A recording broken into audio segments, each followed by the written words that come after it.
This is Eddie Kenzo, nga tuli wano ku One Media. Kididi, One Media as you give, let us be one. Let us be together. Let us be one. One Media Uganda. Byakusenga ndi wamune One Media Uganda. Mbita topika sente, jagala okubaga matino. This is a One Media thing. This is a One Media shot. And this is a One Media fire. Working on One Media Uganda. Always this is kama kumajega kutaka. Infante takataka. Anti kukamera kwali One Media. Omulungi eyakomidde ku One Media Uganda oliyota obulambu kutambulidde kansubire obulambu kutambulidde bulungi nga bwe twabasubiza nti tubalira n'abayimbi abenjawulo abayimbi abali mu ggwanga abayimbi abetutumu n'olunaku lwa leero tulina omuyimbi gwe tuli naye omuyimbi gwe mumanyi omuyimbi kwegamba abadde mu life ya music okumala akaseera okumala ebya bibera byasa I think so zita decades of course. Oh my god. Omuyimbi Clever J kwegamba ye gotulina yo nakwa lero agenda kubatubulira obulamu abutambuza atya beside music ne music. Ja so kati omuyimbi antudde ku bbali waneno omuyimbi Clever J. Naye banayo badde yotya. Nze mbeerayo okuva olunaku obulamu bwange nabukwasa Yesu kati si kyalina kyenkola Yesu yakola. Era nesunga okuweereza obubaka abavubuka naddala bali eyo okumanya Clever J wajavudde n'abaatuuse nsanga kizo baya. Yeah, okay, kati nga twagala tutandikeko koko in a brief way. Who is Clever J before nga tunaba kutandika music?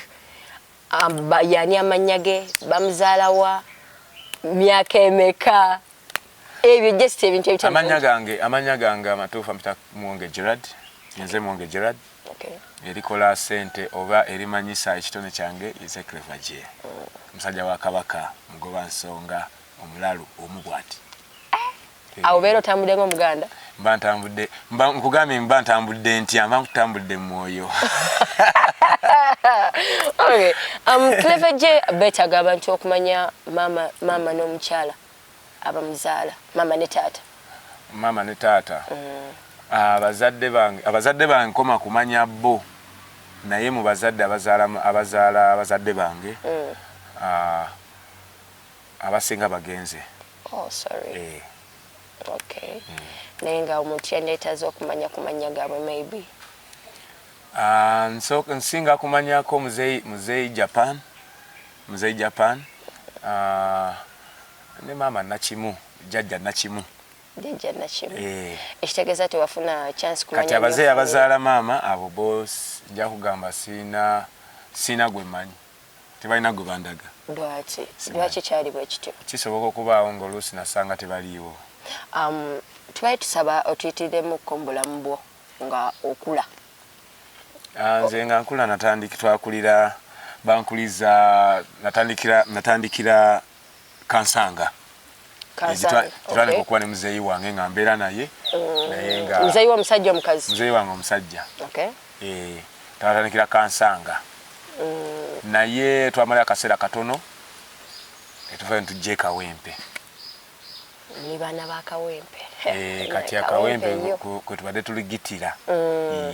Era bw'otuuka Kawempe n'obuuza Muwonge ojja sanga abasajja abakulu ab'envi nga bakugamba oyo omwana wa Kaalo. Okay. Era Clever. Yeah. Wasoma kyenkana kiwakoma mu class ki? Nakoma mu senior 2. Okay. Weewaawo nga bakubadde naye njala nnyo okumalako senior 4. Kusomero ki? Nagalama Islamic Secondary School. Gye namalira we nakomya emisomo gyange. Okay. Ng'ebintu bimaze okujja sina bwe nzira ku ssomero essomero ne ndikomyawo ne ntandika omubali.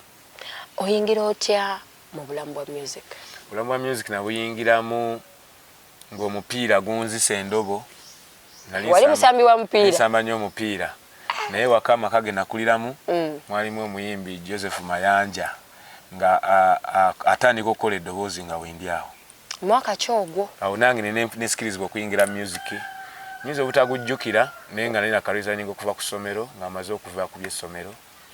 Okay. Yeah, we natandikira music. It was like 1994. Okutandika okulaba music nti anyuma asikiriza n'okutandika okunoonyerezaako oba nsobola okubeera part of it. Yeah. 1994. Okay. Kati mu kutandikako kusanga gwe Chameleon nga atandise okurecordinga.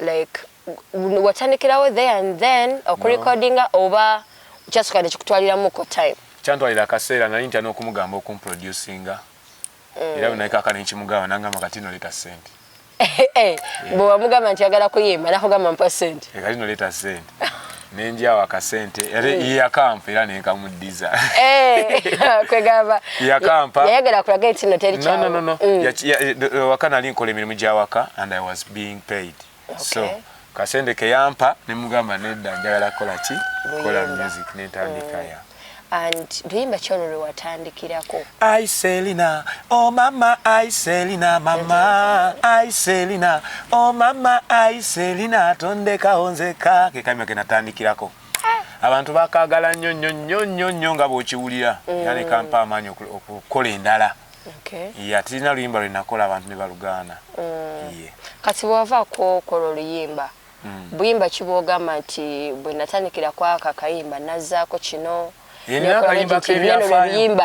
kibye luyimba yensonga lwaki nafuuka Clever Joe muyimbi abantu gwe bamanyi nina akayimba ke nayimba baali bakayita mama mama lwaki abonabona nga talina mama papa lwaki abonabona nga talina papa akayimba ke nayimba nga tansi okukubira ebivuga ne bwe nagendanga mu studio kagezi okwongerako basooka kunkwata musolo lwaki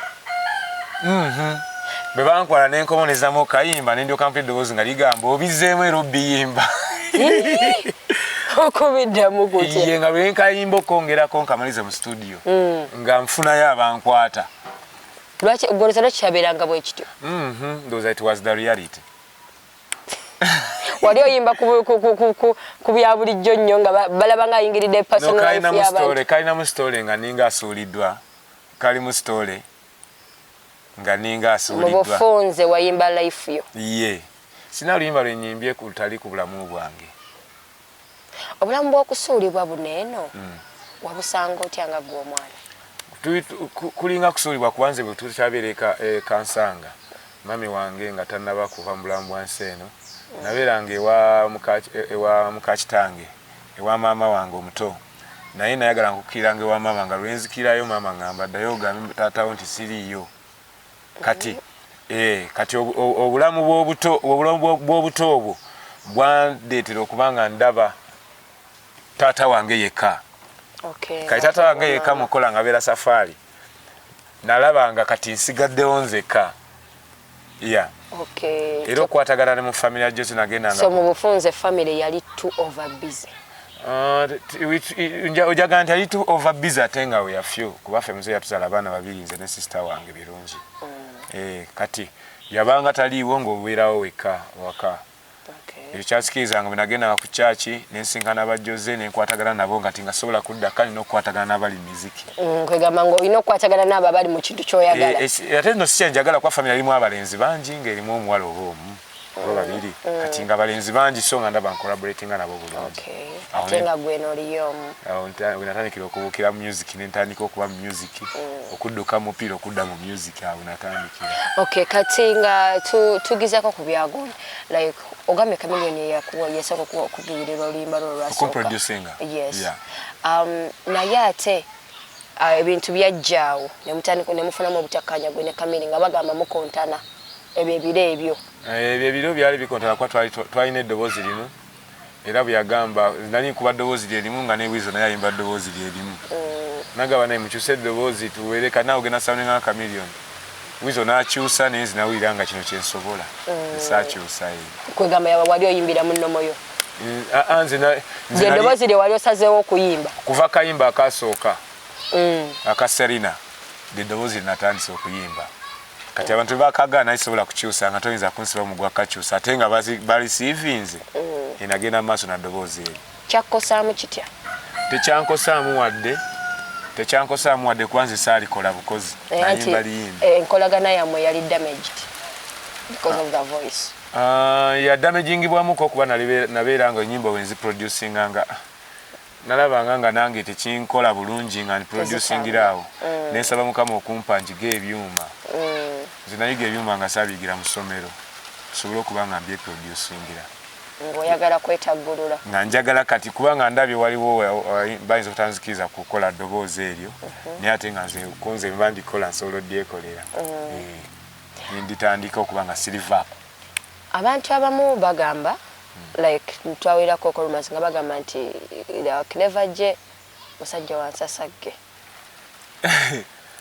nti era alinamu ku malala mangi amalala sijja kugeegaana amalala gano gali mu buli muntu ekyo nalaba amalala gali mu buli muntu ate bw'ogattako music okola ekyenjawulo kyotakola n'abantu amalala gasukka mukama bw'atakuyamba n'olaba mukama gayinza okumalawo nga tonawe nakutuuka myaka gya bukulu naye nga amalala gali mu buli muntu amalala wawo ogambira nti wano amalala galaba gasusse kuzuula kirabo kyo mukama kyakuwadde kasita okizuula olaba nga gokina wekka ontutte sipiidi awo sikututte sipiidi n'akamu gwe osuuzula ekirabo mukama kyakwali n'okizuula nti butuufu kino nkirina olina bw'owulira omuntu wa bulijjo bw'atawulira talina kirabo Clever J wakuba oluyimba omama yes omama oluyimba luneno kyenkana lwakuba worldwide oluyimba luneno like birungi kibi wafunamuko mu music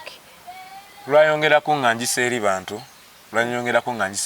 oluyimba luno nalukuba oluvannyuma lw'okulaba nti Kamya yali akoze oluyimba lwa maama ne Orlando nendaba nti bano bakikoze kiri kolabo kankubire mama wange oluyimba nga ndukubye nga si lwa kolabo kuba kati awo wengambira nti mulinganga abaali beekoppa onakoze kiri nze kankole kino bwendi kwegamba mwali mukompitingana totally nga kwegamba mwerwanyisa ate ngolidde muli related kati gwe bwotyo bwotwala twali twerwanyisa neffe twali tukola bikole golwaleero laba ntwali twerwanyisa neffe twali tukola bikole tetwalaba nti tuli mu kwerwanyisa kati okulanyisa gwe okulaba leero nti mulabika mwali mwerwanyisa no like even lulingera abantu bagamba Chameleone Clever J like bwe kyemuyita ekyo mutuufu toyinza kuwulira manzi wanani biseera ebyo n'osigala nga kyekimu era wali toyinza kuwulira ku mama miya biseera biri n'osigala nga kyekimu kwe kulwanyisa kwe muwulira nti fena twalina ennyimba ezaali big mu bantu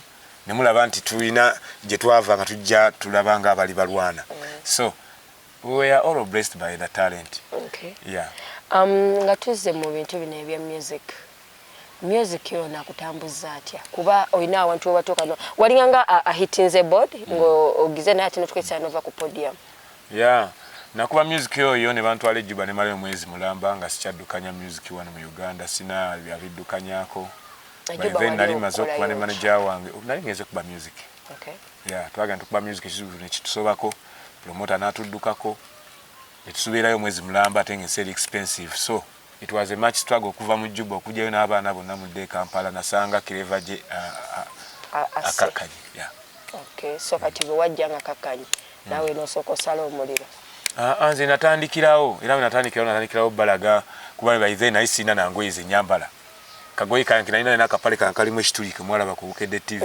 nanga naye Clever J akapale design kiki ne magamba gwe nga bwolaba gwe mbasiri bwereere eyo gitwale nga damage nenzibbwako byembagamba kwegamba nga n'engoye zitandise okwekubya empi akadde katuukira ddala nga sikyasobola kusasula renti waka ate abaana bakuze tusula mu kisenge kimu kati nga teri ajja kuŋŋamba nti jja abaana mu luumu bagenda ozimbe nga teri so awo n'obulamu yali tagovu okuva ate mu bulamu obwo okuba nga nva mu muzigo mbeeko wembeera olwo mwaka ki ogwo that was 2009 wanagulawo 2009 nga sinaba kufuna na bizimbisibwako gwamba bwe matafaali kati bwe nagulawo ne mmalawo ebbanga nagulawo 2009 nensigala nga noonya ssente okubanga nazimba nga zibuze nga landlord zirye musanze gazitwala studio ezitwala endongo ezitwala era natoloka butolosi walandlord natoloka butolosi nasigala tebammanja naye natoloka butolosi okujjeni ate basobola okuba nga tebakubanya naye n'otoloka anti nandibadde ntya okusula mu kifulukwa kyange oluusi nga te walandlord yewali kati natoloka butolosi kipayopayo okujja wano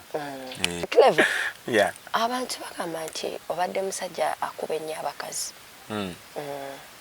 era ensonga lwaki saazi neno toyina mukyala mulina mukyala esaawa zino ensonga lwaki toyina mukyala omukyala wamukuba n'anoba n'agenda ng'omukono gwo gugonda kakati nze bwe nalaba Yesu ne ndyoka nzikakkana. Anti kati Yesu alinnya ku bantu already oba okoze ku nsobi. Kati obulamu obwo obw'ensobi abantu baba beetaaga okumanya nabo babuyigireko. Okukuba okwo naffe bwe twaddangamu maama waffe ekigambo, maama yagambanga nti omwana ankubye. Bwe twaddanga mu maama ekibuuzo n'omuddamu mu bubi nga akulipootinga nti omukubye.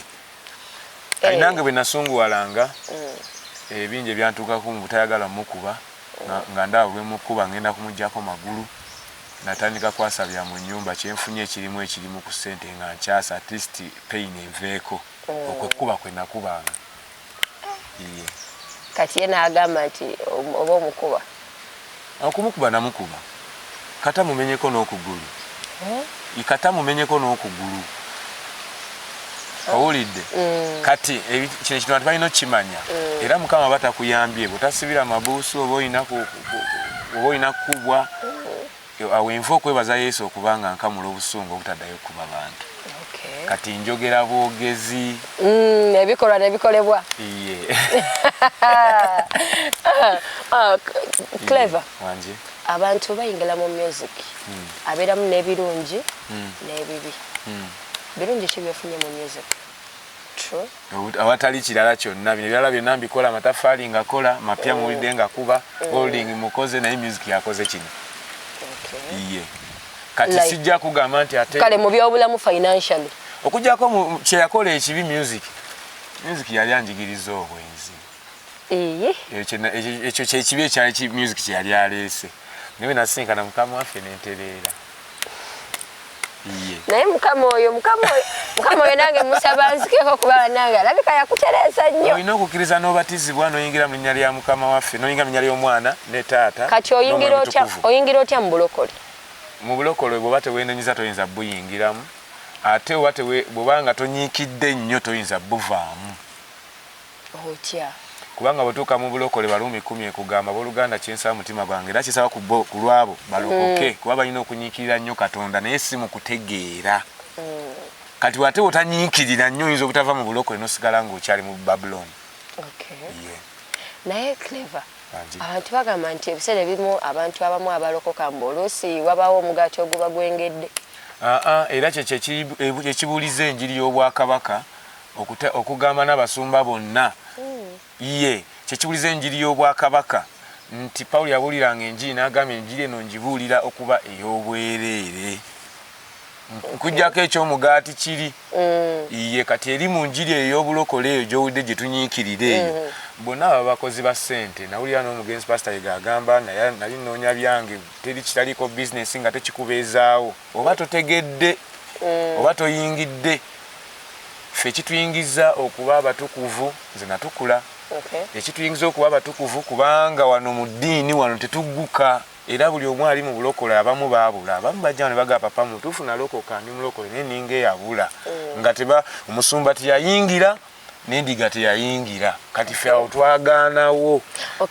Kati Clever, omanyi mu bulamu bw'ensi eno tubeera awantu wangi era ne tutuukako awantu n'ogamba nti nze wabula nanyumiriza muntu gundi ne gundi yannyambako nanfuula kyendi nti oba nayita mu mikono gyono kuba naye tetuva mu bbanga lwakuba gwogannyo. Abantu baagala nnyo tugambeyo omuntu naye bwe soogera ku Ssaabasumba yakoze omulimu ogw'amaanyi gyendi Yesu. Yakoze omulimu ogw'amaanyi gyendi era singa namulisiivinga nga sinakuba nsi yaleeta byandibadde birala. Kyandibadde kitya? Bwe oyagala olaba obusungu bwange era baluyimba lwa nsi yaleeta. Wangi? Yesu yaleeta kireeva. Oluyimba nga lwafuuka olw'ensonga. Abantu abamu ne bagambulira singa n'okuvaako obuzibu kireeva n'abeera ng'ali waggulu. Nebitabuka. Mazzi wa nani yatabusa abantu. Nange yantabuliramu. Naawe nakukyusizaamu. Nze kenyini adduka emisinde nga ngenda ku kibanda kulaba Manzi wa nani ng'abantu basibe abakazi badduka beesiba omugwanka ne bagenda mu kibanda kulaba naye ngamba kagenda kulaba ki. Nange nenziruka ne nsaba Manzi wa nani naye nga bonna bali awo bawagga oluyimba lunyuma nga nange ndi awo. Naawe nga tebamanyi nno naye gwe nnyini. Nga nange ndi awo mpulira mu butuufu abantu baluwaggadde mpulira vibe ekirimu. So oluyimba dde oluveeko olwo. Tonyumya nsi yaleeta. Nansi yaleta nayo bagamba era ddala naye byonna byonna Mukama bikola nze namusaba nti walimpa oluyimba nga nze ndwekubidde n'engalo zange ne bw'atalimpa kirala. Clever je omuntu yali omuyimbi nga addala ayimba ennyimba n'abeera ku zisho nga abantu baliriridde. Kirongose Clever je omuyimbi nga mu butuufu abantu babeerawo nga bamuguumise bagamba Clever sawa yonna ajja. Clever je akyuka atya n'atandika okuba block. Abantu abamu balowooza nti omulimu gwa block mulimu gw'abantu batalina byakukola mbu batalina business. Nze wange bwe nalaba Yesu nasinga olunyiriri olugamba nti buli alyekkakkanya aligulumizibwa na buli alyegulumiza alikkakanyizibwa. Bwe natuuka wano ewaka nga nsobola okuba amataffaali era abantu bagamba omusajja ajja ku kyalo ekyo ng'akwata omuggo mu ngalo mu mmotoka ye eyaserika aga ajja kuno nga amalala gali waggulu naye akuba amataffaali mukuba amataffaali nengamba aboogera mwogere okujjako oli nga zinangamba lekera okuba amataffaali lwaki onswaza naye okuva olunyuma twali muntu annenya ku lwekyo nagenda maaso nakyo natanulu wali eyidde ninawo kati nazino njagala kuzookya olulala mujje wano saagala mube mulinye mu bisooto mu linnya lya Yesu musabe nga butayiro mwe buli wano ojja bulungi no kyekyo olaba obulungi obuli mu kuba amataffaali mbulaba otundako n'ogula seminti tundako n'ogula ebbaati n'oserekako w'osulanga bw'okola ebirala. Clever je senga teyali Clever je nga oli enyali empozi kwani era mabega balinga bampita je Clever okulitusa je Clever je na brandinga anti kati bwe wabrandinga before nga singa tewali Clever je omuyimbi wandibadde ki wandyegombye kubeera ki mu nsi ekintu ekirala nga not music gwali mupiira naye gwandetako endoobo oziraba zino magulu nga gagenda anti mupiira it's just a game but in business wise kati Cristiano Ronaldo bye business ye mupiira oba esoka kubeera talent negufuuka omulimu naye ate nga tudda mu bya business kyekyo n'omuyimbi kuba omuyimbi ayimba akayimba nagana nakola wali ka boutique kitegeeza business ye boutique obuyimbi talent okitegeera yes kati singa Clever teyali muyimbi nga si musambi wa mupiira ebirabo byonna ogenda obinzijako ati kati olaba mu bulamu bw'enkyala kati nesawoga nti singa sibwa presenter nandibadde mukyala awakola ku bakyala mu nviiri nabitya oba kitegeera kitegeeza nyingidde mu business kye bayita business nandibadde chef omanya okufumba nandibadde chef akaseera ke namala ne Dorothy ewa Chameleone yanjigiriza ebintu bingi mu kufumba nga nzivunulira okuva mu Ludaaki ne mu nnimi endala naye ebitabo byabula kasera funa music nga tuvunulira netufumba nga bwe ntandika kufumba toyogera so nandibosanga nandibadde chef singa saa zire n'omuntu avayo nakuchallenginga mu kufumba sisuubira nti waliwo asobola okunchallenginga alright anje sifumba mmere y'Abannayuganda yokka nfumbe y'Abachina nfumbe y'Abayindi nfumbe y'Abadaaki kati bw'oba ogenda kunchallenginga jangu tufumbe y'Abadaaki ja tufumbe miru nga y'Abadaaki otandika okuvuganya bana like oli mutajja muzibu mbyo kufumba olaba oyogera bwoti siri muzibu Yesu ye muzibu ayigiriza bino byonna Yesu namukufumba ayingiddeyo ayingira buli wamu kati Yesu obuzibu bwali ekizibu kye twasanga mu nsi muno babaziba amaaso buli oyimba erinnya Yesu bwera busirusiru eri abalala Bible betugamba naye Yesu ge magezi g'ensi ayigiriza okusoma ayigiriza okuwandiika ayigiriza nze na muganda wange awo yaŋŋambye naye nze bigambo ne mugamba Bible ino tunulamu n'asoma paragraph n'asoma Samwiri n'amala kunajjamu n'ekyokuyiga n'agamba tava n'ebigambo mbisomera ddala owulidde kwegamba ngalaba Yesu bw'otantwala ku TV n'ensoma amawulire naye mwe temusasula bulungi bwe buzibu ate lwaki kati nze amawulire nsobola okugasoma naye okutwala emirimu gy'abantu bwe buzibu nga nina ogwange mubona ogenda n'ogasoma ogenda twala emirimu gy'abamu mbanja twala emirimu gy'abamu ngasoma nga Bale mugenzi Bale Francis bambi the news soka tuwa kapera tuwe mwaka pera the news avako tuwe mwaka pera kubanga twagala tumanye Clever je ebintu byali capable of bingi ate soba binyonyola mu bantu Yesu ayigiriza ebintu bingi gambe singa twasooka kulaba Yesu twandibadde eno wansi emirimu gyonna gikolebwa katwali tukomawo fe abayimbanga fanya kazi tukomawo okuwulira generation eno nti bannange ekitabo kitugamba tolina kukola nnyo okuba omugagga naye ensi eno yali yatupaaza nga tulina kukola kufiirawo Yesu toddamu kunaayiza kibi ekyo kireme na kujjukirwa nate naye nze ekyantwalayo kwe kuzzaawo enkolagana oluusi kale gye sinaba kufuna bulungi kuba sinze era oluganda lwempulira abaganda bange abalina baganda baabwe eyo mu famire endala zendaba oluganda lwabwe nosanga nga bakuŋŋaanye nosanga balina kye batwala wamu fesi kye tulaba so kati kasitama okwasaganya famire okulagana mwe siwali buzibu bwonna nenkimala oba eriyo ndaba eyajje naye nga ssaawa zineno yesterday yabadde birthday y'amayanja Chameleon wagiwuliddeko nagiwulidde naye saajatendinze nagiwulidde ng'eweeri nagiwulidde nga leero nti birthday ya Chameleon ya leero tewabadde invited saakitegedde nakko nakyoye ku mukutu nga birthday ya leero olwo enkolagana eba weeri oba eba ya muwaatwa awo mukama yansingako okumanya mukama oyo atuyambe natu akukeka osobola okutubuulira kuba mukama oyo simutegedde era wendi okubabuulira ku kino kasitana malo receiving Yesu abavubuka bonna obusungu buli ku basumba mukama waffe agamba tebayingira naye babuulira enjiri nabo tebakibiriza kuyingira osabirawa nsabira wano era kati kyaki etudde mukama waffe yatugamba eno ekyaki omubiri gwa Yesu ye kyaki buli asaba obwakabaka bujje tamanyanga nti bwakabaka bwatuuka dda mukama waffe yatugamba obwakabaka muli munda yaffe owulidde muyingira mu Revelation 2 awo wonna wakulaga nti obwakabaka bwadda naye bw'osigala ng'osaba kitaffe ali mu ggulu obwakabaka bwo bujje obanga tamanyi Yesu obanga ye nga tomukkiriza Clever wakomyewo mu nsiko ya music bupya wetegese otyo competinga n'abaana abalekera asikya competinga kati tukola byafaayo nkola ya bebe cool tukola byafaayo kati tukola byafaayo nti okufulumya oluyimba naga njagala nkufulumye kati tugenda okukola n'omutukuvu Koloba ndo mu Lulinde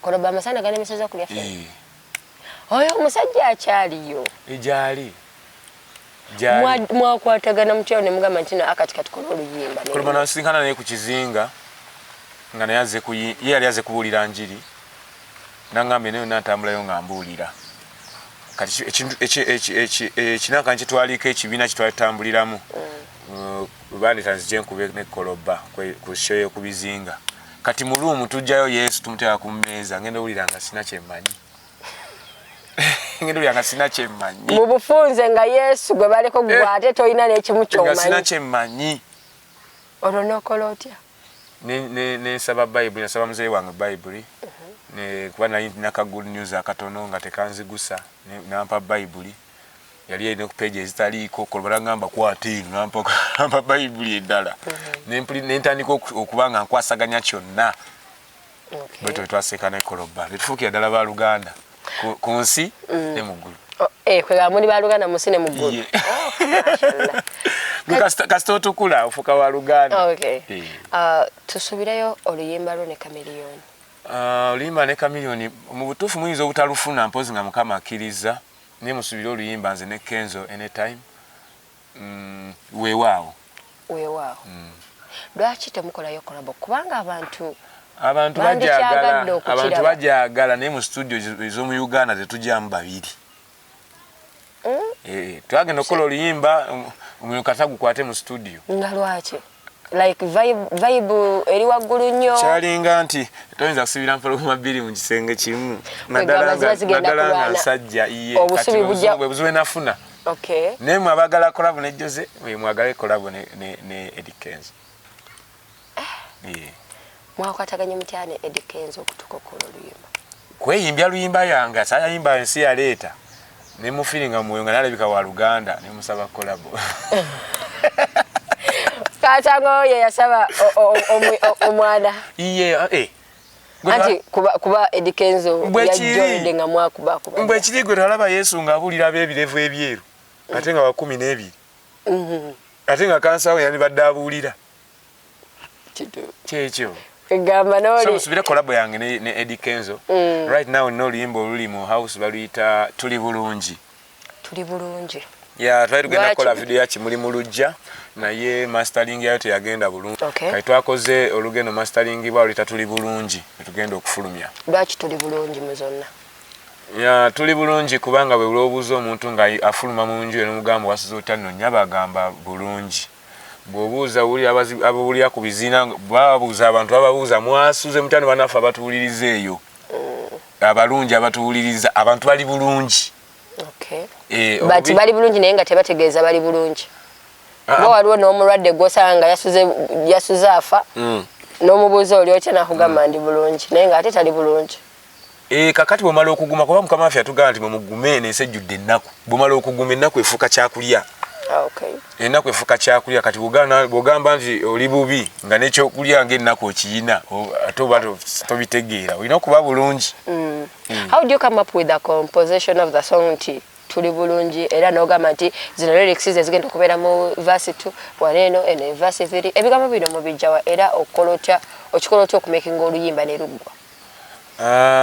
Ebiseera ebisinga bw'oba omuntu anyize ku keyboard ali muggwa awulira nga tasobola kulinda tuli bulungi kyoba omanya tuli bulungi eno emirembe mingi ne mukama omutima yanyiga bulungi ojiwulira nakusangulamu ne muzigalale ensonga neziteeka ne muba mawulire omuntu eyali tampawadde meseji wali osuubira kukola ki nga tompawadde meseji wali osuubira kukola ki kati sigala naabo bewasalawo mubeere olimba londiwuliddemu gonzi bbiri olose n'obanga abadde awa meseji eri abantu ate bw'owunzise n'owunzika ng'olaga nti omukyala yanoba n'omugamba sigala naabo osaanidde oddulira ne vidiyo girabe mubufunze oddulaba ne vidiyo girabe olyoka ofuna amakulu gaayo nanti kati abantu babo bandyetaze olwedde okumanya amakulu gaalwo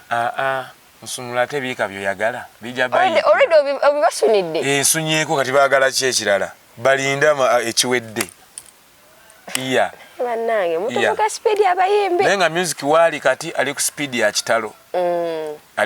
kitalo kuba media egaziye kyekyo nakubuuziza nti weetegese otya competinga ne guni wamaanyi nina yesu yawajja kulwana nagambye kati yalwana abaana nno balina yesu clever kati baleete abaana balina yesu awo bwetubaagala awo era bajjulirenga nga n'okwatula baatulanga bwenkola competition egaziye media nene radio stations nyingi promotion kati eri hard abaana bayimba naye promotion kati yenkonge clever waliwo ennaku zino waliwo ekibiina ky'abayimbi ekya association